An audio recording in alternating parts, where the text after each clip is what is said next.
সকলকে আমার প্রণাম ও ভালোবাসা। আশা করি সকলে খুব সুন্দর আছেন, সুস্থ আছেন এবং আগামী দিনগুলো আপনাদের সুন্দর সুস্থ কাটবে এই আশা নিয়ে আজকে আমি আরেকটি ভিডিও নিয়ে আপনাদের সামনে চলে এসেছি। অ্যাস্ট্রো এডুকেশন প্রদ্যুৎ এই চ্যানেলে আপনাদের সকলকে আবারও স্বাগতম। আপনারা অনেকেই জানতে চেয়েছেন যে 2024 সাল ভারতবর্ষের জন্য কেমন কাটবে, কেমন যাবে দেশ অবস্থা, কেমন যাবে আমাদের অর্থনৈতিক অবস্থা, সামগ্রিকভাবে তার একটি আলোচনা আপনারা চেয়েছিলেন। তার জন্যই আজকের ভিডিওতে করতে আসা। আজকের ভিডিওটি আপনাদের কাছে খুবই গুরুত্বপূর্ণ, কেননা আজকের ভিডিওতে আমাদের দেশের পারিপার্শ্বিক যে অবস্থা, দেশের যে অবস্থা, সেটাই আমরা কিন্তু আজকের ভিডিওতে আলোচনা করব। বন্ধুরা, যারা ভিডিওটি দেখছেন সকলের কাছে অনুরোধ, আপনারা প্রত্যেকে চ্যানেলটিকে সাবস্ক্রাইব করবেন এবং ভিডিওটিকে একটি লাইক দিয়ে শুরু করবেন এবং এই ভিডিওগুলিকে শেয়ার করে সকলের কাছে পৌঁছে দিয়ে সাহায্য করবেন। প্রথমেই বলবো যে প্রধানত 3টি গ্রহের উপরে কিন্তু আমাদের আগামী দিনের যে ফোরকাস্ট বলেন বা আগামী দিনের যে ভবিষ্যৎ বলেন সেটা কিন্তু নির্ভর করে।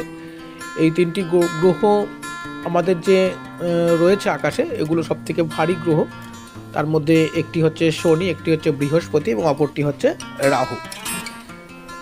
যদি আমরা দেখি যে এবারে আমরা যদি গোচরে আসি, তাহলে আমরা দেখব যে শনি 2024 সাল, এই সালে কিন্তু কুম্ভে রয়েছে এবং কুম্ভে কিন্তু তার মূল ত্রিকোণ, সুতরাং মজবুত অবস্থায় কিন্তু শনি এখানে বিরাজমান থাকবে।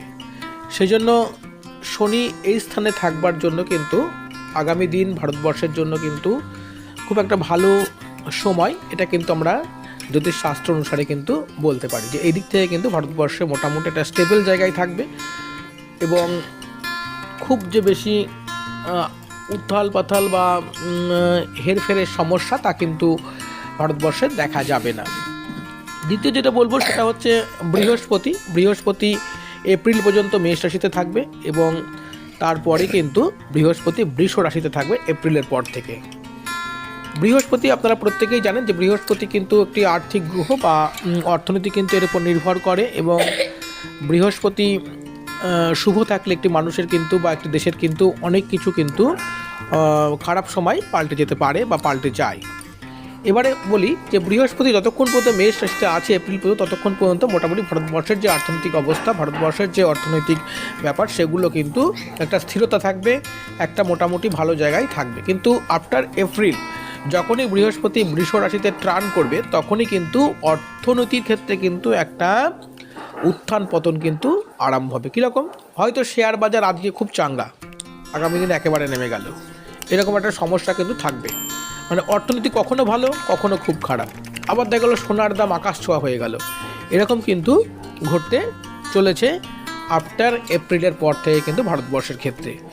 এবারে রাহু থাকবে মীন রাশিতে এবং কেতু থাকবে কন্যাতে এবং দুটো রাশি হচ্ছে জলরাশি এবং জলরাশিতেই রাহুর অবস্থানের জন্য কিন্তু আগামী দিনে যে প্রাকৃতিক সমস্যা বা প্রাকৃতিক দুর্যোগ যেগুলো, যাকে আমরা ডিজাস্টার বলি, সেইগুলো কিন্তু ভারতবাসীকে বা ভারতবর্ষকে কিন্তু ফেস করতে হবে।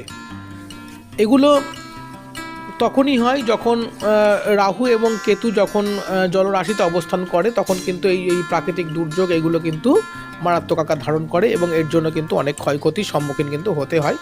সুতরাং এবারও সেই ব্যাপারটি ঘটছে। সেই জন্য প্রাকৃতিক দুর্যোগ বা প্রাকৃতিক বিপদ যখন সম্ভাবনা থাকবে, সেই জায়গাটিকে কিন্তু আপনাদের গুরুত্ব দিতে হবে এবং মনে রাখতে হবে যে এই বছরে কিন্তু এই সমস্যাগুলো ভারতবাসীকে এবং ভারতবর্ষকে কিন্তু পীড়াদান করতে পারে।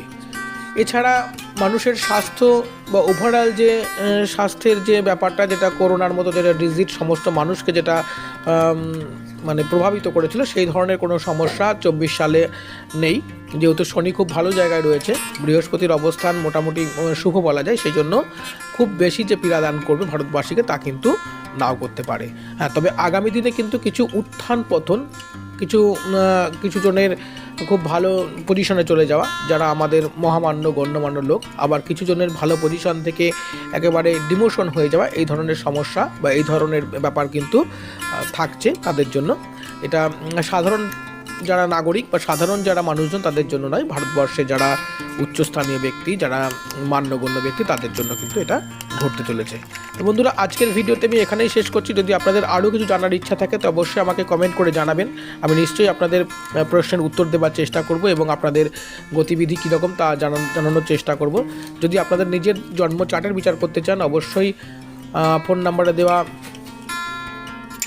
কন্ট্যাক্ট করতে পারেন এবং আমাকে হোয়াটসঅ্যাপে মেসেজ করতে পারেন। আমি নিশ্চয়ই আপনাদের সমস্ত প্রশ্নের উত্তর দেওয়ার চেষ্টা করব। সকলকে অসংখ্য ধন্যবাদ ভিডিওটি দেখবার জন্য। লাইক, সাবস্ক্রাইব এবং ভিডিওগুলিকে অবশ্যই শেয়ার করবেন। সকলকে আবারও অসংখ্য ধন্যবাদ।